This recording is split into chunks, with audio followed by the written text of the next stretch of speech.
Comment ça va YouTube?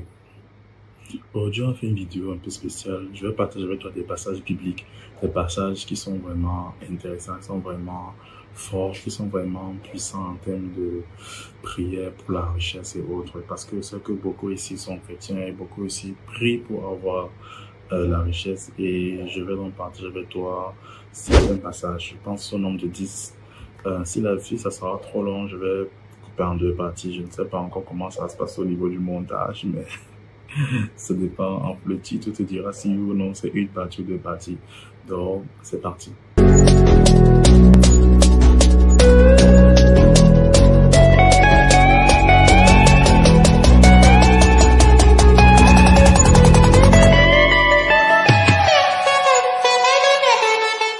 Salut à toi, moi je m'appelle Gaston Bécu, je suis entrepreneur et je suis également disciple de Christ. Sur cette chaîne, on parle de business, on parle de foi chrétienne et on parle d'argent. Alors si tu es intéressé par l'un des trois trucs que je viens de citer là, tu n'as qu'à activer la cloche de notification et à t'abonner.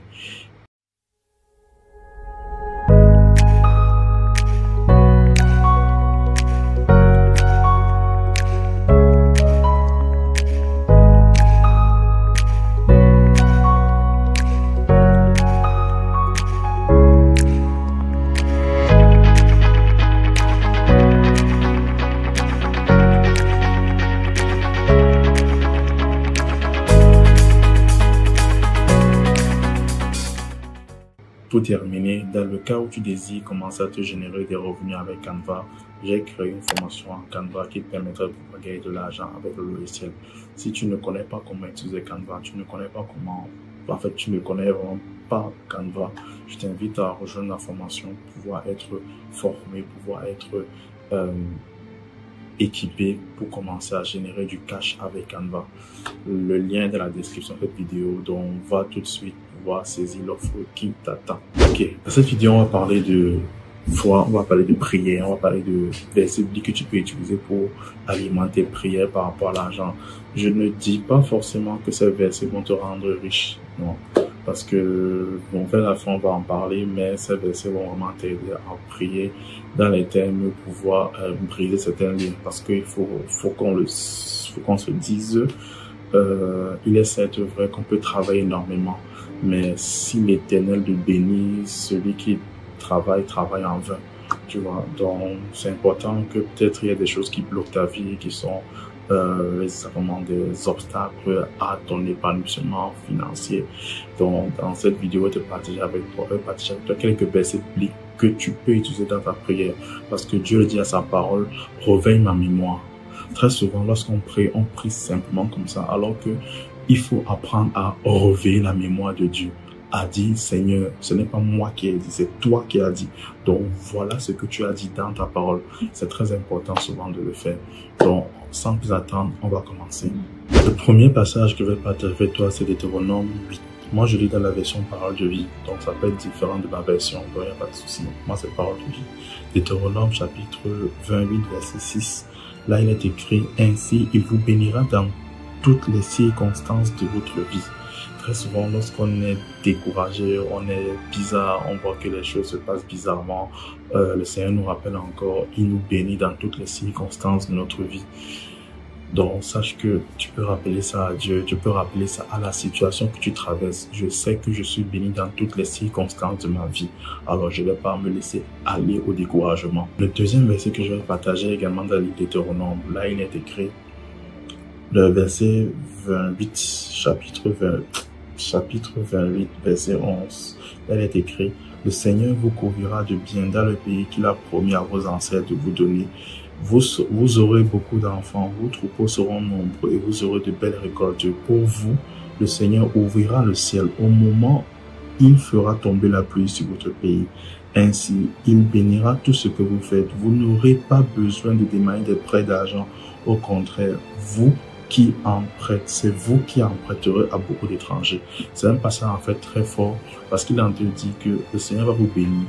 Vous n'aurez pas à demander des prêts d'argent, mais c'est vous qui on dit quoi, c'est vous qui prêterez à beaucoup de gens. C'est quelque chose que j'aurais aimé savoir, pas dire ça, j'aurais aimé savoir avant, j'aurais aimé avoir la foi en cela avant, et j'aurais aimé bien connaître ce verset avant. dans le sens où ça m'aurait évité beaucoup de problèmes pour ceux qui sont là depuis, quoi. Donc voilà, un verset que tu peux te remémorer, tu peux te rappeler. Et je vais faire une petite différence. Il y a les bonnes dettes, il y a les mauvaises dettes. Les mauvaises dettes sont les dettes qui sont prises pour la consommation. Les bonnes dettes sont les dettes qui sont prises pour l'investissement. C'est deux choses différentes. Consommation, investissement. Investissement sont les bonnes dettes. Et consommation, mauvaise dette. On est d'accord. Le troisième verset que je veux te partager se trouve dans le livre de Romains. Romains chapitre 8, verset 32. Là, il est écrit: même à son Fils, Dieu n'a pas évité la souffrance, mais il a livré pour nous tous. Alors, avec son Fils, il va tout nous donner gratuitement. Alors, avec son Fils, il va tout nous donner gratuitement. Vraiment, cette parole est forte, cette parole est certaine parce qu'elle est écrite dans la Bible. Dieu, avec son Fils, va tout nous donner gratuitement et on voit que Dieu va intervenir. Je veux vraiment qu'on fasse l'amalgame. Je veux vraiment qu'on fasse l'amalgame, c'est-à-dire qu'on garde la foi. Mais l'attente, ce n'est pas rester les bras croisés à attendre. Non, l'attente, c'est agir avec foi en attendant que Dieu fasse le miracle. Comme la Bible dit, Dieu bénit le travail des mains d'Abraham. Dieu également doit bénir le travail des mains. Donc, je veux qu'on fasse un certain équilibre dans le sens où on s'attend à Dieu. Mais on reste également actif. On ne reste pas passif. La foi n'est pas passive. La foi est active parce qu'elle est en mouvement. Quand dans toute la Bible, toute personne qui a cru s'est mis en mouvement. Quand par exemple la mer Rouge, les gars disaient ayez foi donc allez de l'avant. Le Jourdain, les gars disaient ayez foi donc allez de l'avant. La même chose là, quand Pierre a vu Jésus sur l'eau, il a dit aie foi, viens vers moi.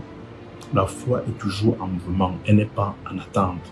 Donc tu peux espérer que Dieu t'intervienne, mais tu es en mouvement perpétuel pour ton intervention. Quatrième passage. Proverbe 10, verset 22. C'est un de mes passages qui m'a beaucoup marqué ces derniers temps-ci. Là, il est écrit: c'est la bénédiction de l'Éternel qui rend riche. L'inquiétude n'ajoute rien. Dans la version du second, on dit: c'est la bénédiction de l'Éternel qui enrichit et elle ne s'accompagne d'aucun chagrin. Quand Dieu bénit, il ne fait suivre cela d'aucun chagrin. Quand Dieu bénit, il ne fait suivre cela d'aucun chagrin. Quand Dieu intervient, il ne fait suivre cela d'aucun chagrin. Chacun est différent des difficultés. Tu peux avoir la bénédiction de Dieu, mais la bénédiction de Dieu t'apporte des difficultés que tu dois surmonter. Et c'est comme ça la vie. Philippiens 4, 19. Là, il est écrit: et mon Dieu vous donnera tout ce qui vous manque par Christ Jésus, tellement sa gloire est grande. Je répète, et mon Dieu vous donnera tout ce qu'il vous manque par Christ Jésus, tellement sa gloire est grande. Tout ce qui te manque, mon Dieu, ton Dieu, notre Dieu, nous le donnera, tellement sa gloire est grande. Donc, ne t'inquiète pas, ne te soucie pas. Il va intervenir, il va trouver un moyen à ta situation. Il va trouver un moyen d'intervenir. Fais-lui confiance. Je sais que dit comme ça a l'air un peu ballot, mais je pense vraiment que Dieu est toujours capable d'intervenir. Et ce qui est marrant, c'est qu'il le fait toujours de façon incroyable. Quand on s'attend le moins et quand on a un peu la garde baissée, il va intervenir. Crois-moi.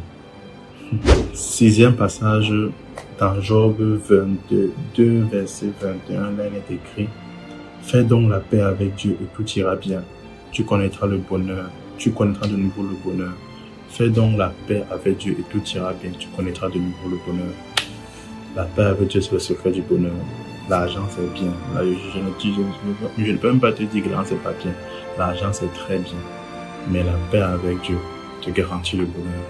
Septième passage, il est dans 2 Corinthiens chapitre 9, verset 9 à 11. Là, il est écrit: les livres saints disent: il donne généreusement aux pauvres, sa bonté dure toujours. C'est Dieu qui donne la graine au semeur, le pain pour nous et le pain pour la nourriture. Il vous donnera les graines à vous aussi. Il les multipliera et les fera pousser. Ainsi, votre bonté produira beaucoup de fruits. Dieu vous rendra riche de 1000 manières et vous pourrez vous montrer très généreux. Alors, beaucoup remercieront Dieu pour ces dons que nous leur ferons de votre part. Dieu vous rendra riche de 1000 manières. C'est pas les manières qui manquent à Dieu pour vous rendre riche. C'est pas le moyen qui manque. Il a la capacité de passer par 1000 chemins différents. Il attend juste que tu sois disposé à accepter son offre. Non, Joël, c'est dans une ligne de petit prophète. Petit prophète, Joël, Ézéchiel, Amos, Zacharie. Non, je tiens surtout Joël, Osée. Joël n'est pas loin. Voilà, Joël 2, 19. Huitième passage, Joël 2, verset 19. Là, il est écrit, voici ce qu'il lui répond. Voyez, je vais vous redonner du blé, du vin nouveau, de l'huile fraîche. Vous aurez autant que vous voudrez. Je ne permettrai plus que les autres peuples vous couvrent de honte. Là, c'était après que, voilà, le peuple d'Israël a encore fait un faux truc. Et là, maintenant, Dieu dit que je vais vous redonner, en fait. Et cette parole s'adresse également à toi. Dieu va te redonner tout ce que le diable t'a volé, ce que les sauterelles ont dévoré, ce que le diable t'a arraché. Dieu a le désir de te donner cela. Dieu a le désir de te recouvrir de la gloire que tu avais avant. Il ne dépend que de toi d'accepter sa bénédiction. Il ne dépend que de toi d'accepter son salut, d'accepter sa main dans ta vie. Est-ce que tu vas l'accepter alors? C'est en fait, comme je le disais au départ, histoire que tu puisses avoir quelque chose pour alimenter tes prières. Souvent, on prie à moi que Seigneur, voilà, aide-moi à avoir l'argent, donne-moi l'argent, délivre cette situation. Non, c'est bien de prier comme ça, mais c'est encore mieux de dire, rappeler à Dieu ce que lui, il a dit. Seigneur, tu as dit à ta parole que tu me redonneras ce que j'ai perdu. Tu me redonneras ce que j'avais avant. De sorte que les autres peuples ne puissent plus se moquer de moi. Seigneur, accomplis ta parole. 9e verset, Deutéronome chapitre 30, verset 9. Là, il est écrit, le Seigneur votre Dieu fera réussir, tout ce que vous entreprendrez.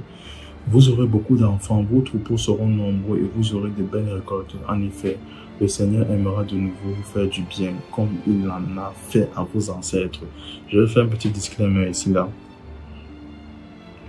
Quand tu vas te lancer dans l'entrepreneuriat, il va arriver que tu échoues. Il va arriver que tu échoues. Il va arriver que tu fasses un truc, ça ne marche pas. Ouais. Ouais. La réussite est assez, pas complexe, mais elle est assez délicate, dans le sens où quoi.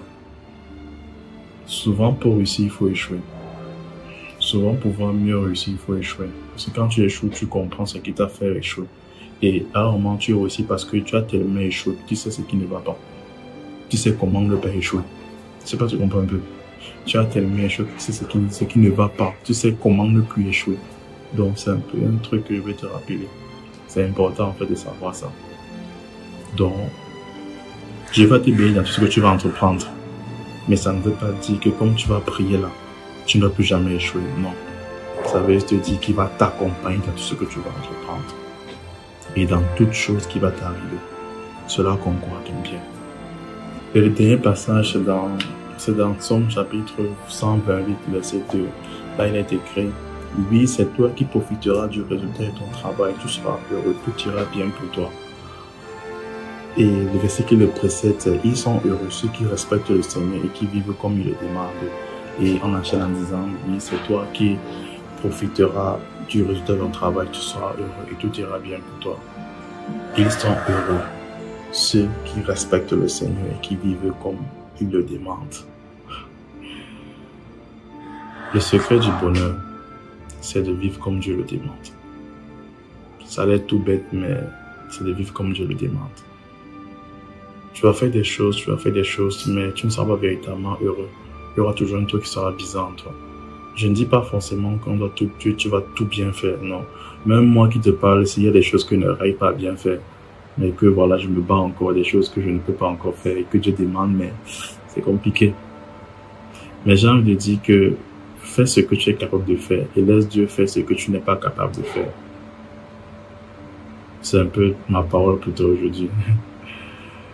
J'espère vraiment que ça t'a aidé à avoir plus de passages pour tes prières, avoir plus de passages pour découvrir ce que tu peux dire à Dieu lorsque tu pries. Parce qu'il dit à sa parole de réveiller sa mémoire. J'ai oublié le passage, c'était réveille ma mémoire, plaidons ensemble, parle toi-même pour te justifier. Je vais mettre le passage là pour que tu puisses voir de quoi il s'agit. Ces passages-là, ces passages que je t'ai donnés sont là pour t'aider à alimenter tes prières. Il est très important que tu pries avec la parole de Dieu. Prier simplement, c'est bien, mais prier avec la parole de Dieu, c'est encore mieux.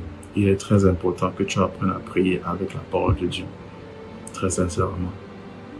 Sinon, c'est pas tellement top. C'est bien, mais voilà.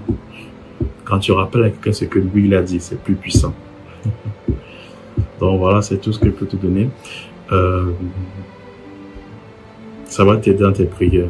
Mais si tu désires vraiment être riche, le meilleur conseil que je peux te donner, c'est de commencer une activité. Moi, j'avais pas quelqu'un qui était capable de me dire, fais ci, fais ça, fais comme ci, fais comme ça. Je me suis lancé sur le tas, j'ai découvert aussi les choses. J'ai découvert les choses comment que je t'apprends aujourd'hui avec une vidéo. Ce que je t'ai partagé là, c'est le résultat peut-être de 3 ans de recherche. J'ai découvert les versets-ci. Mais toi, tu l'as en quoi? En 20 minutes par là, tu es aussi à les avoir. Donc, si tu veux te lancer une activité, j'ai fait une formation en Canva. Canva, c'est un logiciel de graphique pour débutants. Le lien est dans la description. Tu peux commencer, tu peux t'inscrire à la formation et commencer à générer de l'argent. Je te partage avec toi 7 moyens de générer de l'argent avec Canva. Donc, si ça t'intéresse, là-bas, le lien est dans la barre de description. J'espère avoir pu t'aider. Si ça t'a aidé, laisse un pouce bleu, abonne-toi et active la cloche de notification. Si tu aimes ce type de vidéo, n'hésite pas à me le dire en commentaire, comme ça on partagera encore de nouveau des passages bibliques et voilà. Faut aller plus loin spirituellement dans nos affaires. On se dit à la prochaine. Allez, ciao.